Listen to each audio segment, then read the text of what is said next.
Pinarangalan ang 14 na Gamava awardees sa TESDA Women's Center sa Taguig City. Ito ay bilang simbolo ng kanilang pangmatagalang kontribusyon sa sining at kultura ng kani-kanilang komunidad. Ang sentro ng balita mula kay Crystal Ramizares ng IBC 13. Upang panatilihin ang tradisyonal na sining at kultura ng ating mga indigenous communities, pinarangalan ng 14 na Gamava awardees sa TESDA Women's Center sa Taguig City sa pagtutulungan ng Technical Education and Skills Development at National Commission for Culture and the Arts. Having the certification from TESDA is an added value to the already well-recognized skills, knowledge, and being bearers of their own culture. Kaya salamat po talaga TESDA for giving us this window to be able to continue.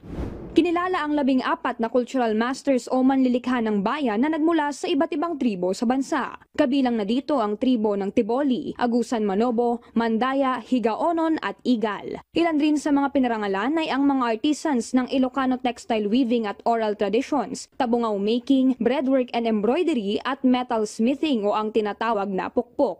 Ang gawad ng manlilikha ng bayan o Gamava ay ibinibigay sa mga master artisans at traditional practitioners bilang simbolo ng kanilang pangmatagalang kontribusyon sa sining at kultura ng kani-kanilang komunidad. Binigyang diin rin ni Senator Loren Legarda ang kahalagahan ng pagkakaroon ng mga panukalang batas sa pagtataguyod ng ating kultura.